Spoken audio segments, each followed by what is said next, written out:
Hello dear student, આજનો આપણો વિષય છે વિજ્ઞાન ધોરણ 6 પાઠ 7 વનસ્પતિની જાણકારી મેળવીએ। તો આગળના વિડીયોમાં મેં તમને અમુક પ્રવૃત્તિઓ જે ઘરે થાય એ કરવાની કહી હતી, તો શું તમે બધાએ કરી છે? ઘણાએ કહેશે હા, ઘણા કહેશે ના। તો ના કરી હોય તો તમે બધા કરજો પ્રવૃત્તિ। અને તમે આગળના વિડીયોમાં છોડશું વૃક્ષ વિશે શીખ્યા, કાંડ વિશે શીખ્યા, પર્ણ વિશે શીખ્યા, એના કાર્યો વિશે શીખ્યા। આ વિડીયોમાં આપણે મૂળ અને પુષ્પ વિશે શીખવાનું છે। તો આપણે શરૂઆત કરીએ વિડીયોની।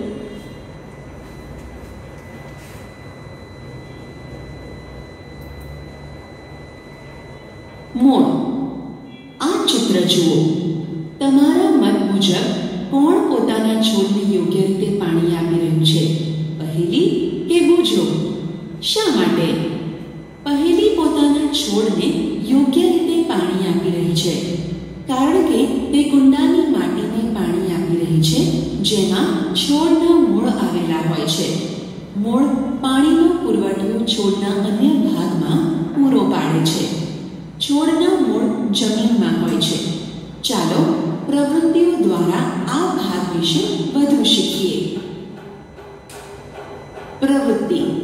આ માટે 2 કુંડા, થોડી માટી, ખુરપી, બ્લેડ અથવા કાતર અને પાણીની જરૂર પડશે। આ પ્રવૃત્તિ 4-5 વિદ્યાર્થીઓના જૂથમાં કરો। એક જ પ્રકારના 2 સમાન નીંદણને ખુલ્લા મેદાનમાંથી પસંદ કરી તેને ખોદીને બહાર કાઢો। કુંડા એની માટીમાં 2માંથી એક નીંદણને વાવો। બીજા નીંદણમાં મૂળ કાપી નાખો અને તેને કુંડા બીની માટીમાં વાવો। તેને નિયમિત પાણી આપો। 1 અઠવાડિયા બાદ છોડનું અવલોકન કરો। શું બંને છોડ તંદુરસ્ત છે? મૂળ વગર? હવે તમે જુઓ કે બંને છોડ તંદુરસ્ત છે। મૂળ વગરનો છોડ કરમાઈ જશે અને મૂળવાળો જે છોડ હશે એ કેવો રહેશે? એવો ને એવો। ઘરનો છોડ કરમાઈ જાય છે જ્યારે મૂળ સહિતનો છોડ તંદુરસ્ત રહે છે। બંને છોડને નિયમિત પાણી આપવામાં આવ્યું પણ એક મૂળ વગરનો છોડ છે, ખરું ને? આ પ્રવૃત્તિની મદદથી તમને મૂળનું મહત્વ સમજાય છે। મૂળના બીજા અન્ય કાર્યને સમજવા ચાલો એક બીજી પ્રવૃત્તિ કરીએ। પ્રવૃત્તિ। આ પ્રવૃત્તિ માટે આપણને ચણા, મકાઈના દાણા, રૂ, વાટકી અને થોડું પાણી જોઈશે। હવે બીજી પ્રવૃત્તિ છે। એ પ્રવૃત્તિ માટે આપણને પાણી, મકાઈના દાણા, ચણા, વાટકી અને રૂની જરૂર પડશે। 2 વાટકી લો અને તેમાં રૂ મૂકો। બંને પર થોડું પાણી છાંટીને રૂને ભીનું રાખો। એકમાં ચણાના 3-4 દાણા અને બીજામાં તેટલા જ મકાઈના દાણા મૂકો। દરરોજ પાણી છાંટીને રૂને ભીનું રાખો। શું કરવાનું કે રૂ અને એને થોડું ભીનું રાખવાનું, પાણી છાંટવાનું છે દરરોજ।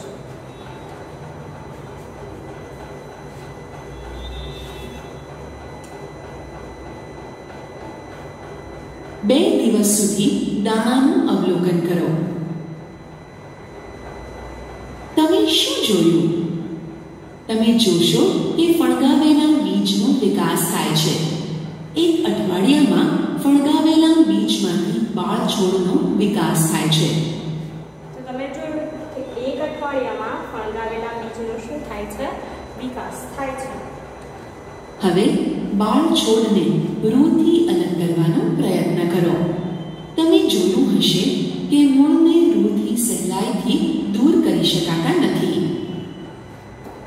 એ જ રીતે આપણે છોડને જમીનમાંથી સરળતાથી કાઢી શકતા નથી। હવે મૂળને રૂથી સહેલાઈથી દૂર કરી શકાતા નથી વિદ્યાર્થી મિત્રો। આ જે મૂળ હોય એને આપણે ખેંચીએ તો ના દૂર કરી શકાય, એમ છોડને જમીનમાંથી પણ સરળતાથી આપણે કાઢી શકતા નથી। આપણે થોડી તાકાત લગાવવી પડે। કેમ? કારણ કે મૂળ શું હોય? જમીન સાથે જકડાયેલા હોય છે, અંદર ખૂંપેલા હોય છે. શા માટે? વનસ્પતિને જમીનમાં મજબૂતાઈથી પકડી રાખવા માટે મૂળ મદદ કરે છે. તેઓ વનસ્પતિને જમીનમાં જકડી રાખે છે. તમે જોયું હશે કે પ્રકાંડ અને પર્ણ વિવિધ પ્રકારના હોય છે. વિદ્યાર્થી મિત્રો, મૂળ છે વનસ્પતિને જમીન સાથે જકડી રાખે છે. શું મૂળ પણ વિવિધતા દર્શાવે છે? ચાલો શોધી કાઢીએ. પ્રવૃત્તિ: રૂમાંથી બહાર કાઢેલા ચણાના મૂળને જુઓ. શું તેઓ આકૃતિ A કે આકૃતિ B માં દર્શાવ્યા મુજબના દેખાય છે? હવે આકૃતિ, તમારે આકૃતિ દોરવાની છે. હું તમને દોરાવીશ. આકૃતિ બધી આપણા પાઠમાં આવે છે A.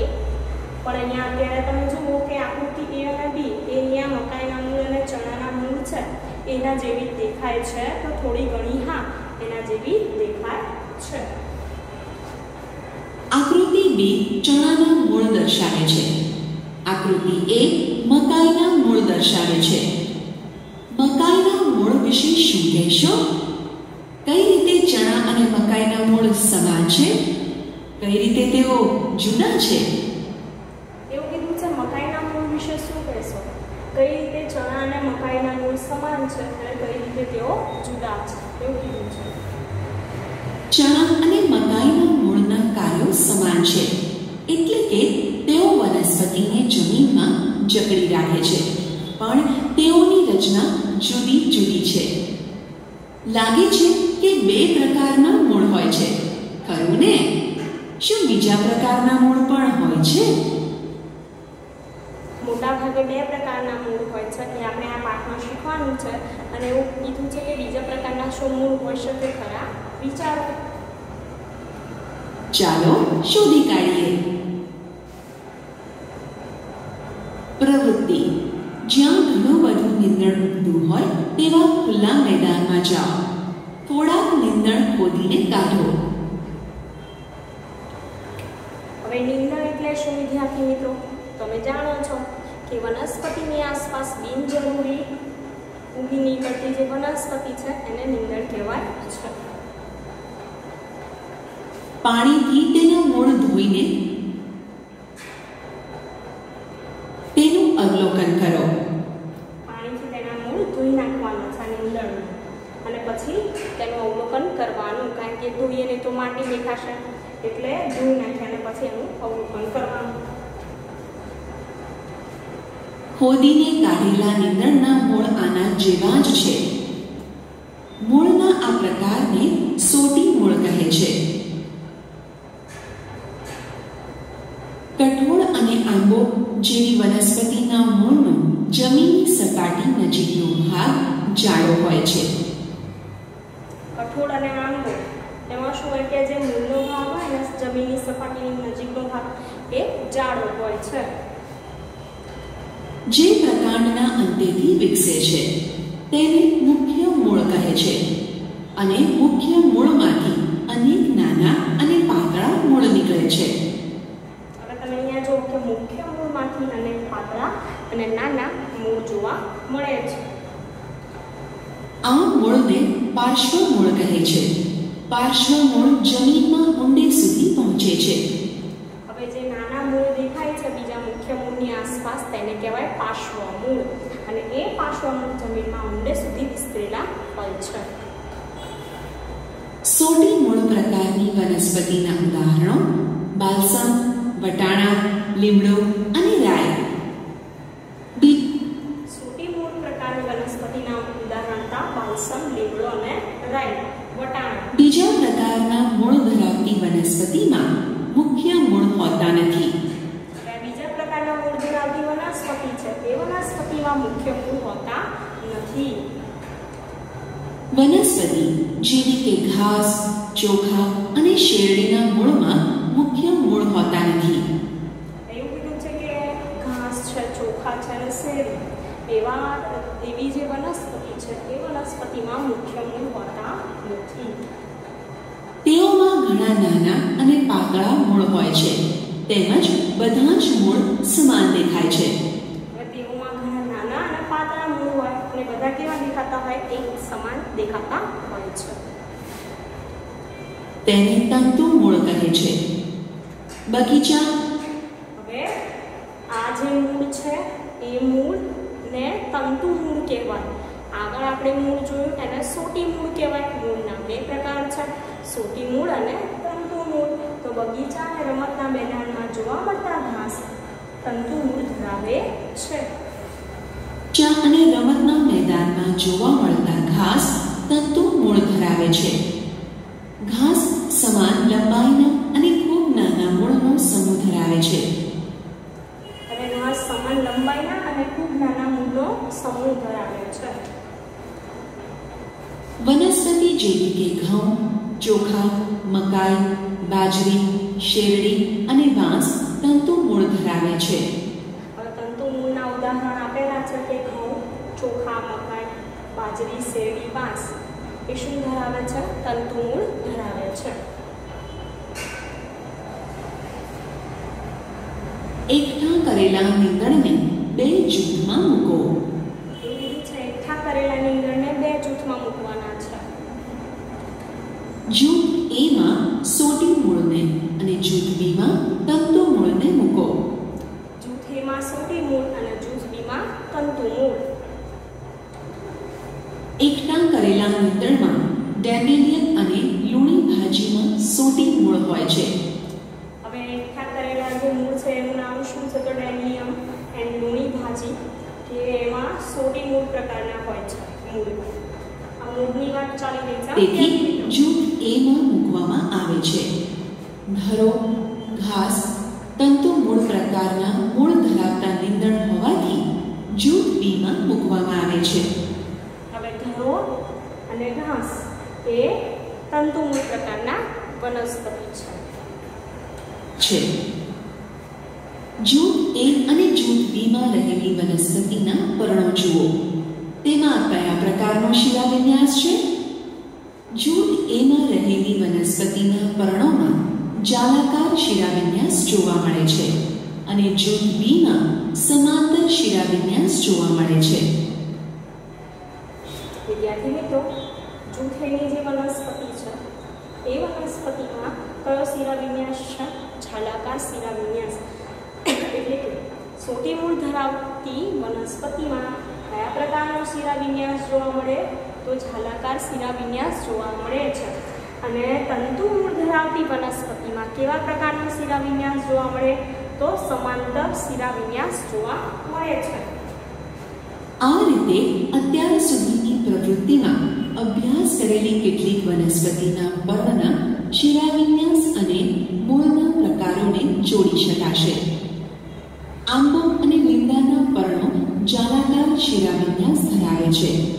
તેના મૂળ સોટી મૂળ પ્રકારના હોય છે, જ્યારે ઘઉં, મકાઈ અને ઘાસના પર્ણો સમાંતર શિરાવિન્યાસ ધરાવે છે. મૂળના પ્રકારો તંતુમૂળ પ્રકારના હોય છે. વિદ્યાર્થી મિત્રો, અહીંયા વનસ્પતિનું નામ આપ્યું છે, પર્ણની શિરાવિન્યાસનો પ્રકાર આપ્યો છે અને મૂળનો પ્રકાર આપ્યો છે. વનસ્પતિનું નામ છે આંબો, લીમડો, ઘઉં, મકાઈ, ઘાસ.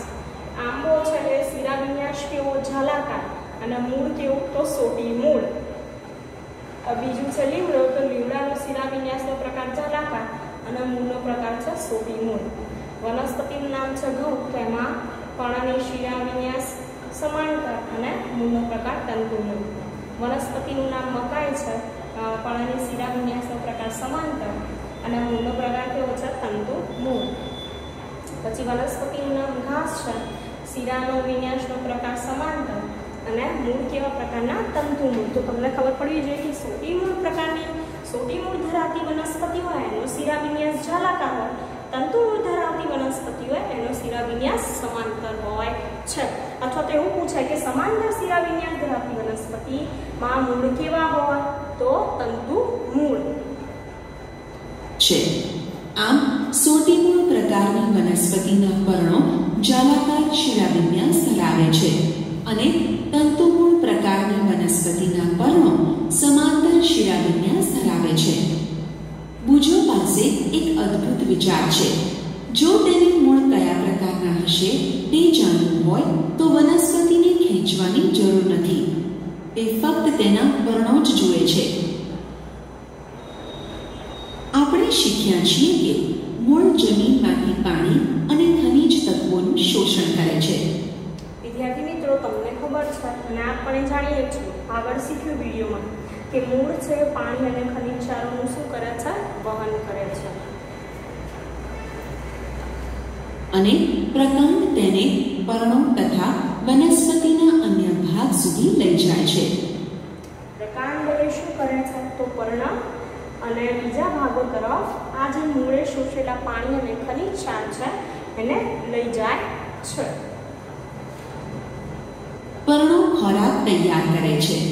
આ ખોરાક પ્રકાંડ મારફતે વહન પામીને વનસ્પતિના વિવિધ ભાગોમાં સંગ્રહ પામે છે. પર્ણો શું કરે છે? પર્ણો ખોરાક તૈયાર કરે છે જે વનસ્પતિના વિવિધ ભાગોમાં વહન થાય છે. આમાંના કેટલાક મૂળને આપણે ખાઈએ છીએ, જેમ કે ગાજર, મૂળા, શક્કરિયું, શલગમ અને સાબુદાણા.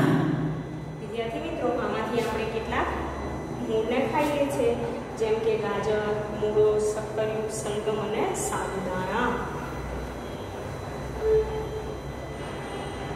આપણે ખોરાકનો સંગ્રહ કરતા હોય તેવા વનસ્પતિના અન્ય ભાગો પણ ખાઈએ છીએ. શું તમે સહેમત છો કે પ્રકાંડ એક દ્વિમાર્ગી રસ્તા જેવું છે? વિદ્યાર્થી મિત્રો, અહીંયા એવું કીધું છે કે શું તમે સહેમત છો કે પ્રકાંડ એક દ્વિમાર્ગી રસ્તા જેવું છે? એટલે કે બે માર્ગનો રસ્તો, જેમ આપણે આવવા જવાના બે રસ્તા હોય એમાં અહીંયા પ્રકાંડની વાત છે. મૂળ દ્વારા જમીનમાંથી શોષાયેલા પાણી અને ખનિજ તત્વો પ્રકાંડ વાટે ઉપર જાય છે અને પર્ણો દ્વારા તૈયાર કરેલ ખોરાક પ્રકાંડ વાટે નીચે આવે છે. વિદ્યાર્થી મિત્રો, કેમ એવું કીધું છે? તો મૂળ દ્વારા જમીનમાંથી શોષાયેલા પાણી અને ખનિજ ક્ષાર પ્રકાંડ દ્વારા પર્ણ સુધી પહોંચે છે અને ઉપરના ભાગો તરફ જાય છે. અને પર્ણે તૈયાર કરેલો જે ખોરાક છે એ પ્રકાંડ દ્વારા છે નીચેના ભાગ સુધી પહોંચે છે. એટલે દ્વિમાર્ગી રસ્તો કહેવાય. હવેના વિભાગમાં આપણે પુષ્પની સંરચના વિશે ભણીશું. પુષ્પ. અહીં ગુલાબના છોડની 3 ડાળીઓ દર્શાવેલી છે. હવે આપણો આગળનો પોઈન્ટ છે પુષ્પ. તો અહીંયા ગુલાબના છોડની 3 પ્રકારની ડાળી દર્શાવી છે. એક પર્ણવિહીન છે, એક પર્ણયુક્ત છે, એક પર્ણ એટલે કે આના કહેવાય પર્ણ, એ તો ખબર છે ને? ખબર જ હશે. તો આ પર્ણ છે અને પુષ્પની ડાળી. પુષ્પને આપણે ગુજરાતી સાદી ભાષામાં ફૂલ કહીએ અને એમ આપણે વિજ્ઞાનમાં શું કહીશું? પુષ્પ કહેવાય છે. છોડને ઓળખવા માટે કઈ આકૃતિ સૌથી મદદરૂપ થાય છે? પર્ણવિહીન ડાળી, પર્ણયુક્ત ડાળી કે પર્ણ અને પુષ્પવાળી ડાળી? પર્ણ અને પુષ્પવાળી ડાળી. ખરું ને? પુષ્પ વનસ્પતિનો સૌથી સુંદર ભાગ છે. એવું પૂછે કે વનસ્પતિનો સૌથી સુંદર ભાગ કયો? તો વિદ્યાર્થી મિત્રો, વનસ્પતિનો સૌથી સુંદર ભાગ પુષ્પ છે. પુષ્પ વિવિધ રંગ અને આકારના લીધે આકર્ષક લાગે છે. કેમ આકર્ષક લાગે અને કેમ જીવજંતુ ભમરાવા મધમાખી એની તરફ આકર્ષાય?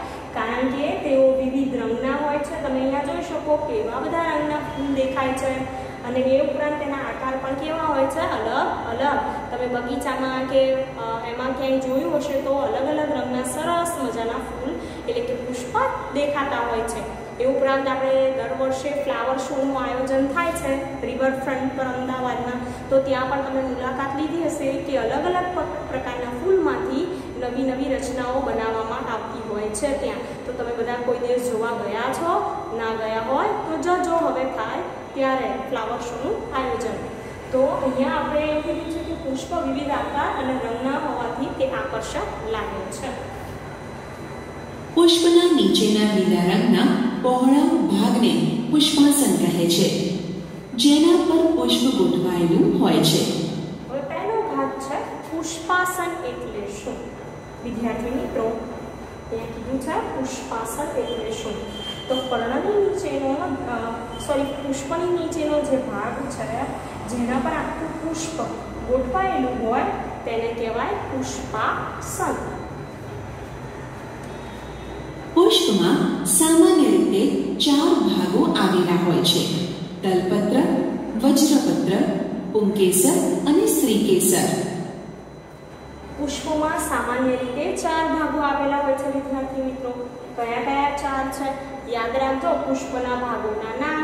તો વજ્રપત્ર, જે પુષ્પાસન પછીનો ભાગ હોય લીલા કલરનો એને કહેવાય વજ્રપત્ર. પછી જે પાંદડીઓ હોય બરાબર એની પેટલ્સ એને કહેવાય દલપત્ર.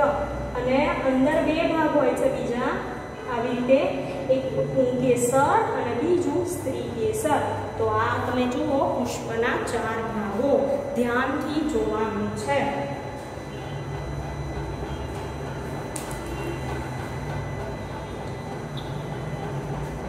આકૃતિને ધ્યાનથી જુઓ. ખીલેલા પુષ્પની મુખ્ય અને રંગીન પાંખડીઓને નિહાળો. તે પુષ્પના દલપત્ર છે. હવે આ જે તમને પાંખડીઓ દેખાય છે ને વિદ્યાર્થી મિત્રો, એ પાંખડીઓ શું છે? દલપત્ર છે. વિવિધ પુષ્પને વિવિધ રંગના દલપત્ર હોય છે. હવે અલગ અલગ પુષ્પમાં અલગ અલગ રંગના શું હોય? દલપત્ર હોય. ડેસી છે, જાસૂદ, હાઇડ્રેન્ઝિયા. તો તમે જુઓ કે દલપત્રનો રંગ કેવો છે? અલગ અલગ અને આકાર પણ અલગ છે. પુષ્પના સૌથી બહારના ભાગને વજ્રપત્રો કહે છે. તે નાના લીલા પર્ણ સમાન હોય છે. હવે પુષ્પના સૌથી બહારના ભાગને આ તમે જુઓ કે પુષ્પનો સૌથી બહારનો ભાગ છે અને શું કહેવાય? વજ્રપત્ર, જે લીલા પર્ણો સમાન હોય. વજ્રપત્રો પુષ્પની કળી અવસ્થામાં રક્ષણ આપે છે. હવે વજ્રપત્રનું કાર્ય શું એવું પૂછાય? વજ્રપત્ર એટલે શું? એ તો તમને ખબર પડી કે પુષ્પની બહારનો લીલા રંગનો ભાગ એને કહેવાય વજ્રપત્ર. વજ્રપત્ર શું કામ કરે? તો પુષ્પ જ્યારે કળી અવસ્થામાં હોય વિદ્યાર્થી મિત્રો, ખીલેલું ના હોય ત્યારે શું કરે છે? એનું રક્ષણ કરે છે. દલપત્રોની અંદર ગોઠવાયેલા પાતળા તંતુમય ભાગને પુંકેસર કહે છે. પુંકેસરના ઉપરના ભાગે પરાગાશય આવેલા હોય છે. તો વિદ્યાર્થી મિત્રો, પુંકેસરની અંદર આવા પાતળા તંતુ જેવા જે રચના જોવા મળે છે એ પાતળા તંતુઓને કહેવાય છે પુંકેસર. અને પુંકેસરની ઉપર એક આવો ભાગ જોવા મળશે તમને, એને કહેવાય પરાગાશય. શું કહેવાય છે? પરાગાશય. પુંકેસરના પરાગાશયની નીચે તંતુ હોય છે. આ જે પરાગાશય છે અને આ જે નીચેનો ભાગ છે નળી જેવો, એ નળી જેવા ભાગને કહેવાય તંતુ. આખા ભાગને કહેવાય પુંકેસર. આ તંતુ અને આ એનો ભાગ છે પરાગાશય. તો પુંકેસરમાં કયા 2 ભાગ આવેલા? તો તંતુ અને પરાગાશય. પરાગાશયમાં પરાગરજ ઉત્પન્ન થાય છે. તમે જાસૂદનું ફૂલ લેશો ને આમ હાથમાં થોડું ખંખેરશો ને અથવા તો અડીને જોશો ઉપર આવી રીતે પાંદડીઓ આ ભાગો એમાં, તો તમને આવી નાના નાના દાણા જેવી રચના જોવા મળશે. તો એ જે દાણા જેવી રચના છે પરાગાશયમાં ઉત્પન્ન થતી પરાગરજ છે. તમારે આજે જોવાનું છે. એ ઘરે ફૂલ હોય તો જોજો. પરાગાશયમાં પરાગરજ ઉત્પન્ન થાય છે. પુષ્પના સૌથી અંદરના ભાગને સ્ત્રીકેસર કહે છે. સ્ત્રીકેસર પુંકેસરની વચ્ચે આવેલી નળી જેવી રચના છે. સ્ત્રીકેસરની સૌથી ઉપરની. વિદ્યાર્થી મિત્રો, હવે વાત કરીએ સ્ત્રીકેસરની. તો પુંકેસરની વચ્ચે નળી જેવી જે રચના આવેલી છે એ નળી જેવી રચનાને કહેવાય છે સ્ત્રીકેસર. એ જે સ્ત્રીકેસર છે એની ઉપર ગાદી જેવો ભાગ આવેલો છે આ, અને અહીંયા સ્પેસિફાઈ કરીને બતાવ્યો છે. તો એ ભાગને કહેવાય છે પરાગાશન. પરના ભાગે ગાદી જેવા ભાગને પરાગાસન કહે છે. પરાગાસનની નીચે આવેલી નળી જેવી રચનાને પરાગવાહિની કહે છે. વિદ્યાર્થી મિત્રો, પરાગાસનની નીચે આવેલી નળી જેવી રચના છે આ જે પરાગાસન છે બરાબર, ઉપર પરાગાશન. આ સ્ત્રીકેસર છે આખું. સ્ત્રીકેસરમાં ઉપર આવે પરાગાશન, વચ્ચે જે નળી જેવી રચના છે એને કહેવાય છે પરાગવાહિની. પરાગવાહિની પરાગવાહિની નીચે આવેલી ફૂલેલી રચનાને બીજાશય કહે છે. પરાગવાહિની નીચે આવેલી ફૂલેલી રચનાને શું કહેવાય? વિદ્યાર્થી મિત્રો, આ ભાગ દેખાય તેને કહેવાય બીજાશય. શું તમે ઘાસ વિદ્યાર્થી મિત્રો, આ વિડીયોમાં આપણે આટલા સુધી રાખીશું. બીજી માહિતી આપણે આગળના વિડીયોમાં જોઈશું. Thank you.